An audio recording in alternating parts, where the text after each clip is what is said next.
अटोबेल gears यो वर्षको सबभन्दा ठुलो स्क्यामर।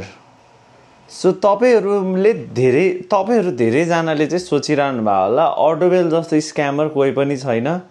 बाइक गिभअवे गर्छु भन्छ तर त्यो लेजिट हो कि फेक हो। तपाईलाई मैले झुटो बोलिरहेको छु कि रियल भनिरह हो त्यो कुरा चाहिँ तपाईहरुलाई आज म यो भिडियोमा फुल्ली एक्सप्लेन गर्छु है त।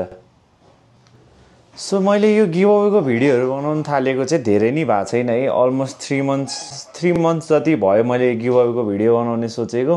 सो यो गिभअवेको भिडियोहरुको लागि एउटा जम्प स्टार्ट चाहिँ मलाई चाहिन्थ्यो। एउटा यस्तो भिडियो जसले चाहिँ कस्टमरहरुलाई अटोबेल के हो भनेर चिन्योस् भनेर चाहिँ खासमा मैले गिभअवेको भिडियो राखे हो। मेरो इन्टेन्सन कोहीलाई फ्रड गर्ने, कोहीलाई स्क्याम गर्ने, तपाईहरुलाई झुक्क्याउने त्यस्तो केही पनि हैन। मेरो साच्चीकै 1 मिलियन फलोअर्स होस्, म यो बाइक 100% गिभअवे गर्छु। इन केस यो बाइक बेचिहाले, यो बाइक थोत्रो भयो, बिग्रियो, तपाईहरुलाई दुःख दिने छ भने त्यति ग्यारेन्टी हुनु अर्को बेनेली 600 किनेर पनि दिन्छु म। यो चाहिँ मैले अहिले पनि भनिरहेको छु, पहिला नि मेरो भिडियोहरुमा भनेको छु। सो तपाईहरुले त्यसको बारेमा चाहिँ केही पनि टेन्सन लिनु पर्दैन। धेरै जनाले मेरो लाइक अरूले पनि सोच्छन् होला यो पागल हो, कसले यत्रो बाइक गिभअवे गर्छ। सो त्यो चाहिँ मैले गर्छु है। मेरो युट्युबमा 1 मिलियन होस्, मैले 100% गिभअवे गर्छु। सो तपाईहरुलाई यो भिडियोले चाहिँ त्यही क्लियर बनाउनु छ। एन्ड त्यसपछि अरु केही कुरा छ भने तपाईहरु कमेन्टमा सोध्न सक्नुहुन्छ है। एन्ड म युट्युब जोड्ने चाहिँ मेरो अब राम्रै स्टार्ट गरौँ सोचिरहेको छु। युट्युबमा चाहिँ अलि फोकस हुनु पर्यो। मेरो हात चाहिँ जहिले यस्तै हुन्छ है, युट्युबमा चाहिँ फोकस हुनु पर्यो सोचिरहेको छु।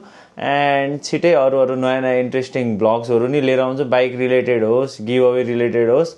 सो तपाईहरुलाई इन्टरटेन गर्न चाहिँ अब मेरो जिम्मा।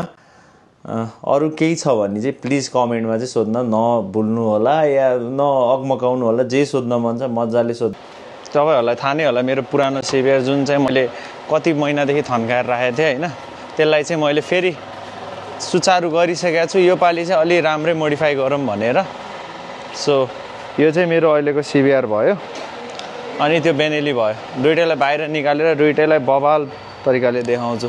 उज्जवल, मनिष कम हियर। दुईटै बाइक यसो बाहिर निकाल्नु न।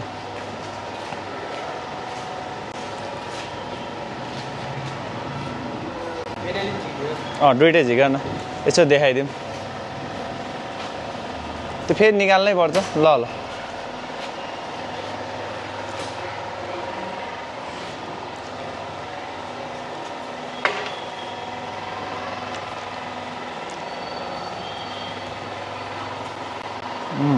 सो लुक्स चाहिँ यही हो अहिले सिभिआरको।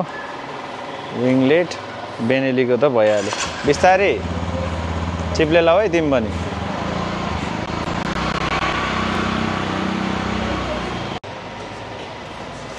सो अब सिभिआरमा पनि मैले खर्च चाहिँ दामी गर्छु है। सोचि नै रहेको छु यसलाई चाहिँ म घरमा सजाएर राख्ने भनेर पहिल्यै सोचि नै रह।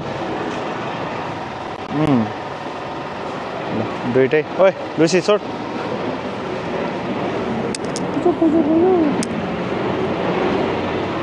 एकचोटि स्टार्ट गरिदिउँ।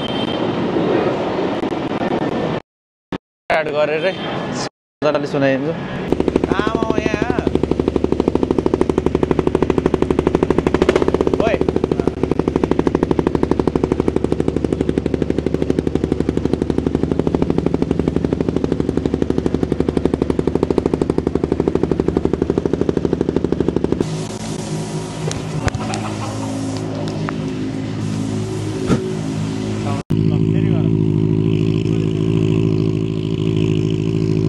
अब बेनेलीको साउन्डको पालो।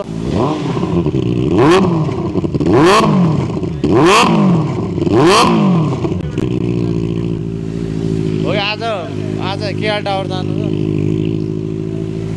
टक्क मुभी हेर्नु जाँदा चाहिँ मजा आउँछ। एउटा डिबी किलर झिक्दिउँ, त्यसपछि साउन्ड त्यस्तो बवाल आउँछ। अहिले चाहिँ डिबी किलर निकालिसकेको छु मैले यसको हैन।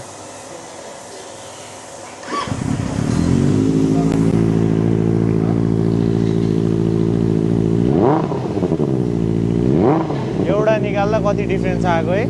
सो अहिले एउटा मात्र डिबी किलर निकाल्दा पनि यत्रो लाउड आहा। यो चाहिँ ओरिजिनल एक्जिलको कार्बन फाइबर एक्जस्ट हो हैन।